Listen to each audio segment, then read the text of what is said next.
Okay, sublimation. We're talking about phase transitions, evaporation, and melting, and things like that. Sublimation is an odd one. This is where we go directly from a solid to a gas without going through the liquid. If we think about water in its solid state, ice, those particles are moving. They do have some thermal energy. And again, it's an average kinetic energy at a given temperature. So there are a few molecules that have high energy and some that have very low energy. So if you have high energy molecules at the surface of the ice cube, they can actually escape directly into the gas state. That is possible. And that's sublimation, going from a solid to a gas. The opposite transition is called deposition, going from a gas directly to a solid. So this means that solids also have a vapor pressure. The solid generally has a lower vapor pressure than the liquid, but it does have a vapor pressure. Sublimation is generally going to happen at a greater rate in an open container because the gas then escapes and doesn't redeposit. If it's a closed container, you get an equilibrium setup where you have solid particles escaping into the gas state, but then gas molecules bouncing around and getting trapped into the solid again. This explains some things that you may or may not have observed in your freezer at home. Ice cubes left in the freezer for a long time slowly shrink. Have you ever noticed that? If you have ice cube trays and there's one in the back that got overlooked and you look at it, it's like those ice cubes are half as big as the ones we normally make. Who filled that stupid tray, right? You know, and then you go accusing people and you're like, no, they probably made them full size, but they've been sublimating in the back of the freezer. Ice crystals grow inside airtight bags of frozen foods. You know, I don't know about you, but we tend to lose stuff in the freezer, right? And so you pull out this bag of French fries that's like been in there for a year, and you're like, oh, hey, French fries. And so you open the package, you dump them out on the tray, and there's all this ice in there. I'm like, who packs ice in with the French fries? That's going to make them all soggy. We didn't pack ice in there. Where'd the water come from? It came from inside the French fries. Food contains water, right? Almost all foods contain water. Sits in the freezer. The ice inside the frozen food sublimates. It goes from the solid state into the gas state. The gas water molecules bounce around inside that container, and then they get trapped again. They freeze. So they don't go back where they came from inside the potatoes.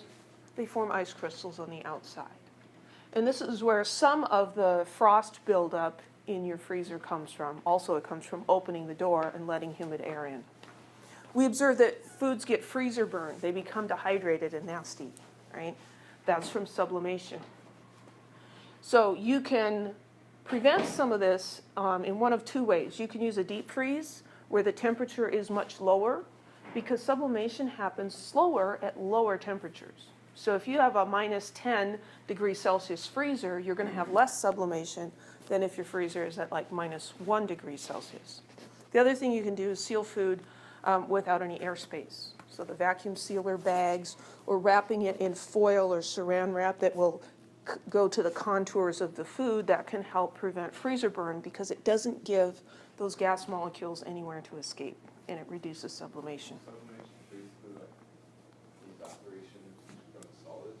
Yeah, it's like evaporation, but it's going from a solid into the gas state instead of a liquid, and so we give it a different name. Well, the solid has to be a solid. So we don't see sublimation of ice at 25 degrees Celsius because it melts. Yeah. Dry ice.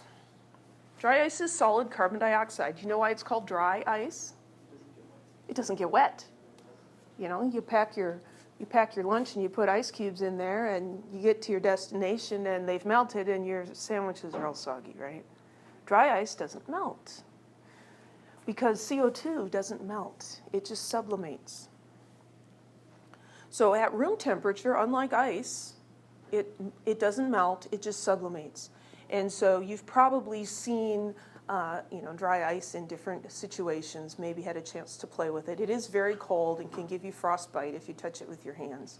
But here's a piece of dry ice just sitting on a counter, and this fog that we see is not the CO2 gas.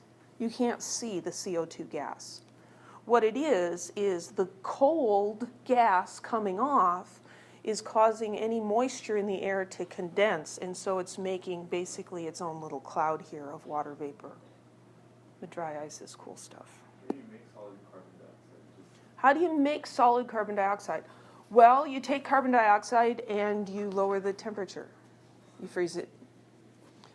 Obviously, there's more to it than that, but that's basically it. So let's talk about fusion. This is melting.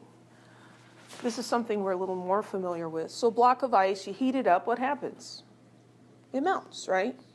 As you heat it up, as you put energy into it, the average kinetic energy of the particles increases.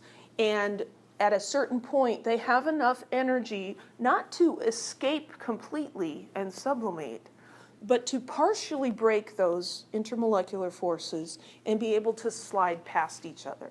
So they're still being held together by their intermolecular forces, but they're not locked in place anymore. So melting and fusion are two terms for the same concept, the transition from solid to liquid. So we use fusion a lot, and that's not necessarily a word that you're going to associate easily with melting. The way I remember that is I think about, what if you put a bunch of chocolate chips in a saucepan and heated it gently on the stove? They soften and they start to fuse together, right? They get all gushy and they fuse together. Fusion is melting, okay? The opposite is freezing, going from a liquid to a solid. So if we take solid ice, say at minus 10 degrees Celsius, and we increase the temperature of it, we heat it up, it will heat up as we expect until it gets to the melting point, 0 degrees Celsius. At that point, no matter how much heat we add to it, it will stay at 0 until all of the ice has melted. All the additional heat we're putting in goes into the melting process. And it's not until all the ice has melted that the temperature starts to go up again.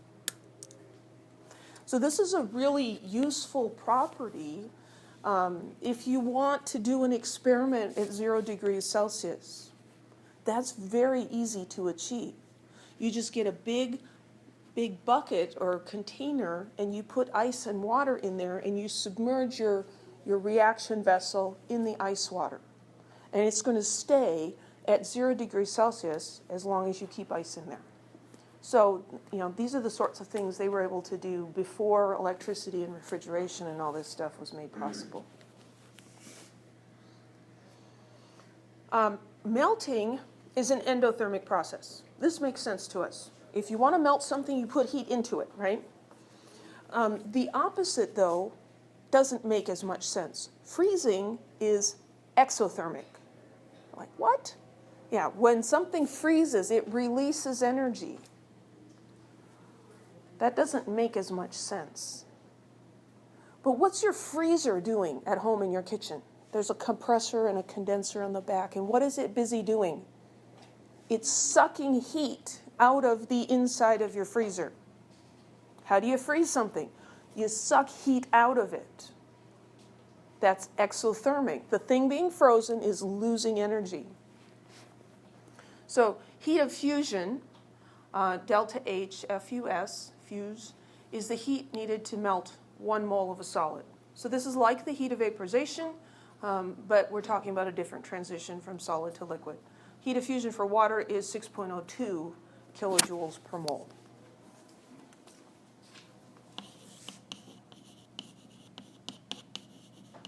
I'm just going to write that on the board because I remember that I'm going to need that for a problem coming up. Here in the Central Valley of California, we have a very practical use of the concept that freezing is exothermic. In the winter, the citrus farmers are very concerned about freezing temperatures because if it The temperature drops down to about 26 degrees Fahrenheit and stays there for too long, the oranges freeze, the lemons freeze, and that's really bad news. I live in Reedley where this is a really, really big deal. It's not so much of a big deal here in Fresno. Can't they just grow in the summer? Pardon me? Can't they just grow them in the summer? Can't they just grow them in the summer? Well, see, the thing about orange trees is, I mean, they're green. They're evergreen. They have their leaves all year long. And right now they're blooming. And the fruit develops through the summer. And then it ripens in the winter. And there's really not much you can do about it. That's just when they want to grow. My biology teacher actually talking about this yesterday. They injected a gene from a fish into like a certain oranges. So now like they are strawberries. Mm-hmm. So now they don't freeze now. Interesting. They're more resistant to freeze like gene splicing. Yeah, they do stuff like that, injecting genetic material from one species into another to alter its characteristics. And some people are pretty concerned about that. Have you been to Madera Ranches at all? I have been to Madera Ranches. You know all the orange trees? Oh, yeah. That's the one flower that I'm allergic to. Oranges. Orange blossoms. Yeah. A lot of people are allergic to orange blossoms. And about this time of the year, it's pretty strong. I thankfully am not allergic to it, and it smells so good. It smells so good. Anyway, so what can the farmers do? They turn those little fans. Well, they've got the fans, the big windmill-like things, big fans, and that helps to move air around. But the most important thing is they water the fields. So when they're, I know, right? How does that help? Wouldn't that make it cold? I mean, if you get water on you, you feel cold, right? So they'll flood the fields, they'll water them, just really soak them. Because what happens is, as the temperatures drop during the night, the water begins to freeze. Remember this graph? So if we're going the other way, temperature goes down, water begins to freeze. The water actually is going to be releasing energy as it freezes. It will maintain a temperature of 0 degrees Celsius, 32 Fahrenheit. The temperature of the ground then will not drop below 32 degrees Fahrenheit until it has basically frozen solid. And then they use the fans to blow that relatively warm air from the ground around to keep the tops of the trees from freezing as well. Because they're just looking for a couple degrees of heat, right? So 32 is fine. 26 is bad. That's 4 degrees Fahrenheit difference. And many times the combination, 6 degrees, thank you. I can't do math. Many times that combination of the wind and the warm temperature from the freezing water is enough to protect the oranges. So I think that's really neat. That's chemistry out in the orange fields.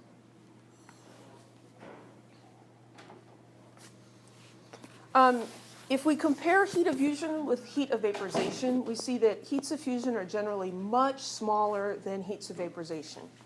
And that's because when you melt something, you don't have to completely overcome the intermolecular forces. You just need to partially overcome them. But in order for it to vaporize, you have to completely break all of them. So here we have a heating curve for water.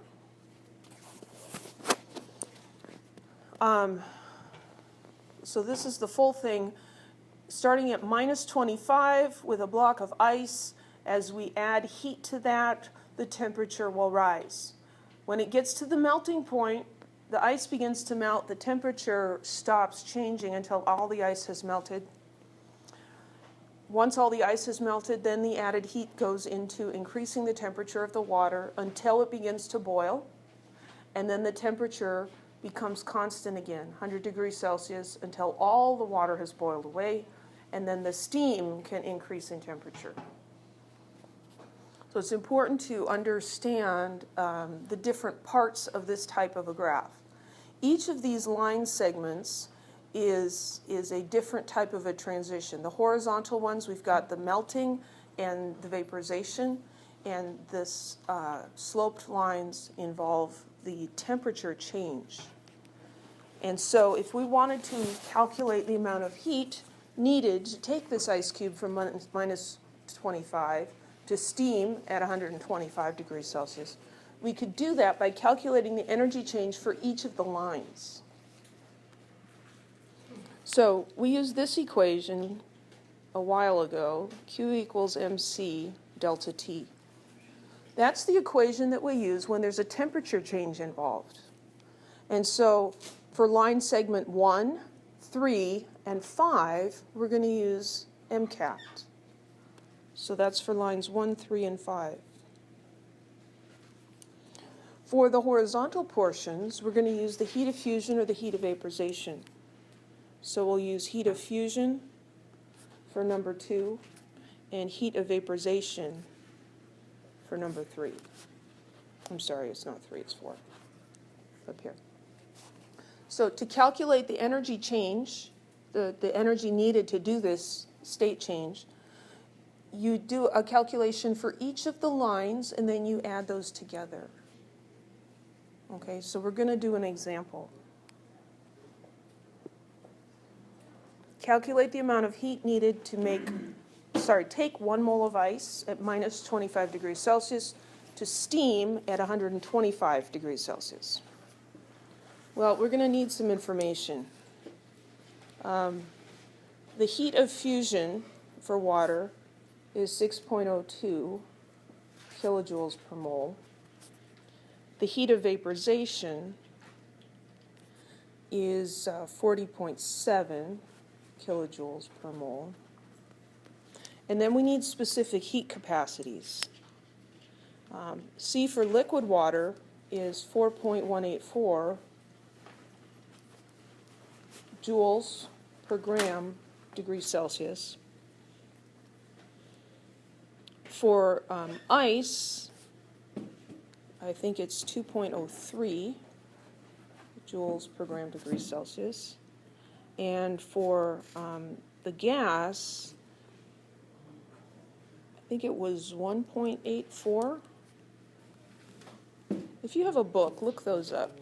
I meant to look it up, and I forgot again. Those are constants that would be given to you if this was an exam problem. So the best way to approach a problem like this is to draw a heating curve, just to give yourself a picture of what's going on, because this is a lot of details. It's just a little bit of multiplying and adding and stuff, but you can get lost and forget what you're doing if you don't have things laid out and labeled. So here we've got energy, and here we've got temperature. And for water, we should know that water melts at 0 degrees Celsius and it boils at 100 degrees Celsius. That's something I expect you to memorize. This problem is telling us that we're starting with ice at minus 25. So our beginning point here is minus 25 degrees Celsius, and we're going to end up with a final temperature of 125.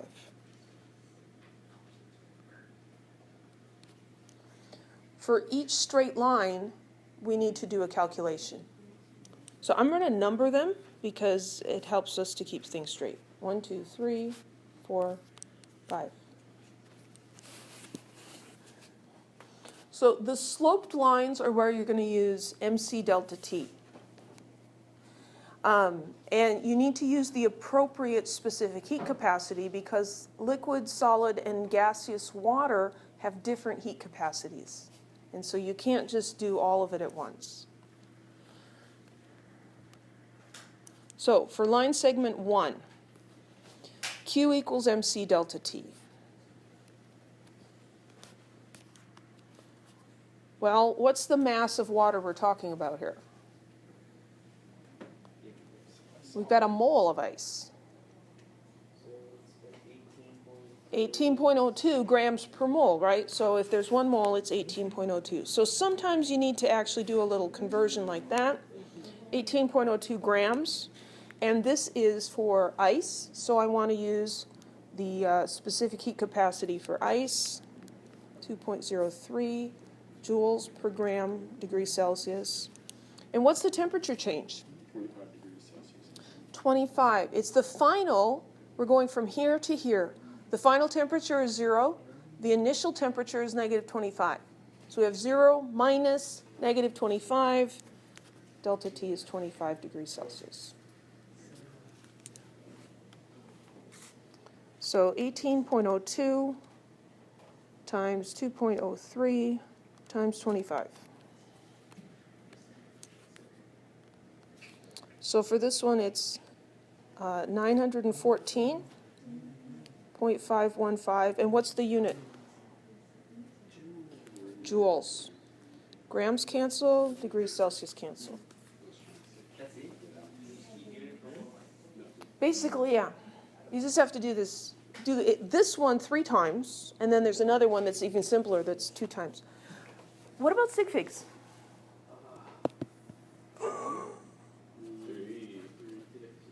Well, this 25 degrees. The one, That's what I'm saying, actually. it should be 2, right?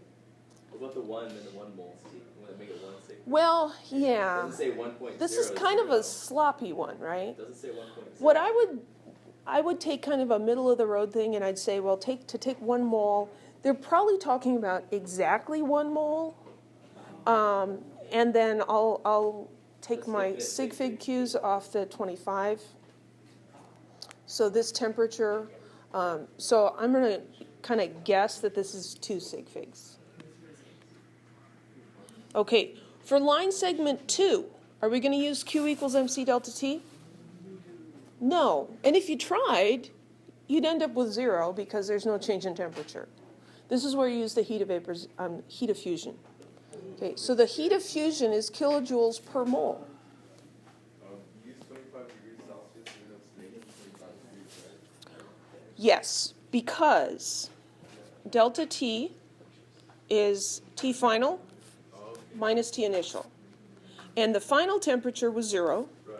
and the initial temperature was minus 25. Yeah, the change. Yeah, it's a good question, though. And when there's negatives involved, you got to be really careful. You got to be really careful. So for 2, we're going to use the heat of fusion as a conversion factor.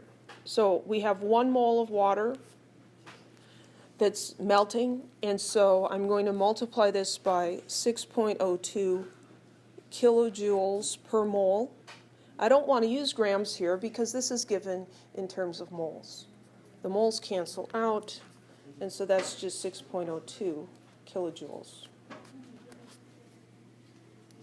Again, we're just going to assume that the 1 mole is exact, and so then this would have 3 sig figs. So for 3, line 3, here we have temperature changing again. We have water heating up. So Q equals the 18.02 grams. Now, which specific heat capacity do we want to use? Liquid. The one for liquid water, the 4.184 joules per gram degrees Celsius. And what's the temperature change? It's 100 degrees. We're stopping at 100 and we're starting at 0. 100 minus 0 is 100.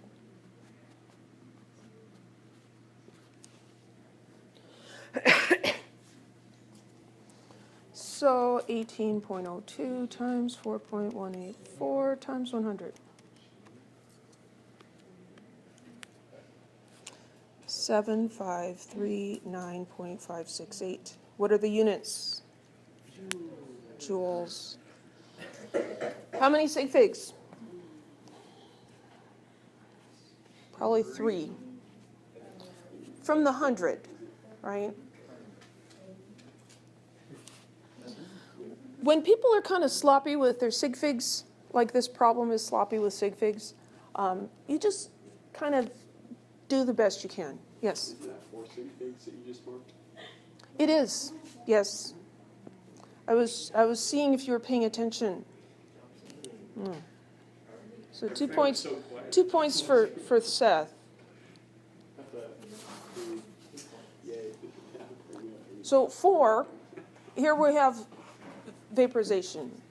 So we've got the 1 mole times the heat of vaporization, 40.7 kilojoules per mole. Don't even need a calculator for that one. That's going to be 40.7 kilojoules. Do we need to convert that to joules? Or is that some way to do it? We are going to have to convert something. because you can't add joules and kilojoules. Probably convert that to means a small number. So Yeah. We're going to look at that and we're going to say, I think kilojoules is a better unit. Can you explain again on 2, Mm-hmm. like why we use the fusion? I gave it 6.02, but fusion is then where it's Fusion is melting. okay. So here we have the ice melting, so heat of fusion. Heat of vaporization is vaporizing, going into a gas state. And then we have the steam heating up. So this is another Q equals MC delta T. The mass is the same for all of these, 18.02 grams. Now we're going to use the specific heat capacity for steam. That's joules per gram degrees Celsius. And what's our temperature change here? 25. Final temperature is 125. Initial temperature is 100. So the difference is 25.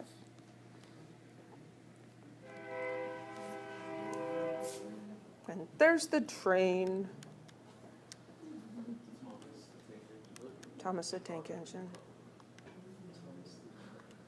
I have a Thomas and I have a James, the red engine, and I tell James he's a very useful engine. So 828.92. What are the units on that? Joules. How many sig figs? We're going to say 2.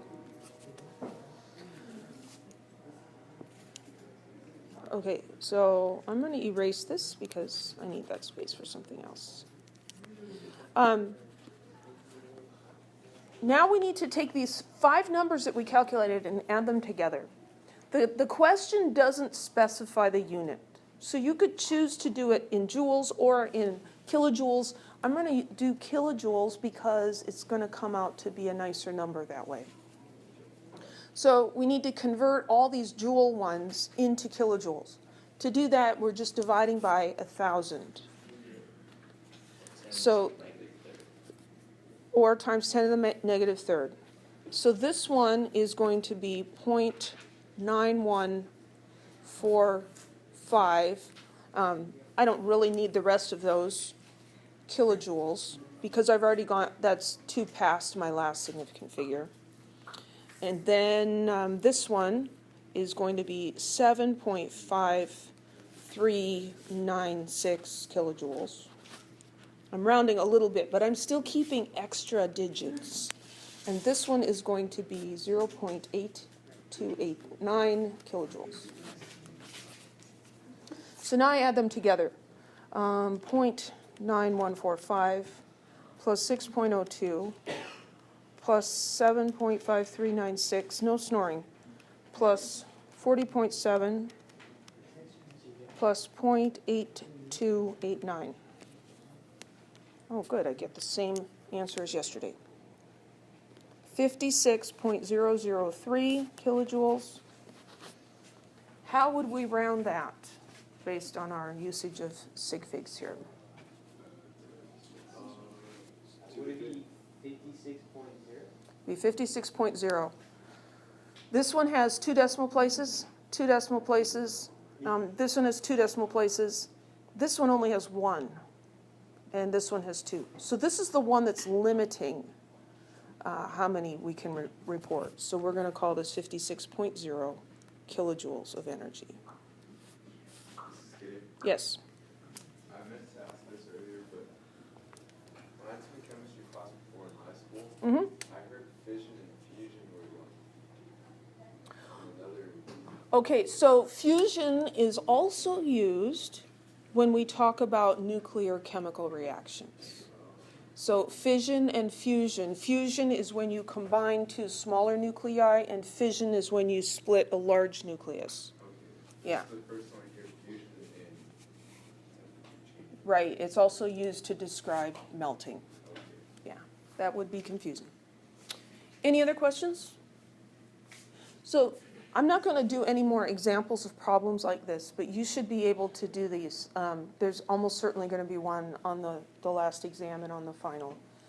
This one went from a solid at a low temperature all the way to steam at a high temperature, a gas at a high temperature.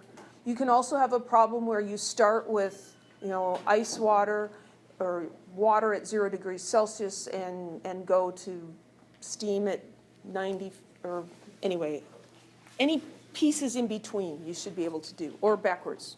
The HVs and HVAC would be given to it. Yes.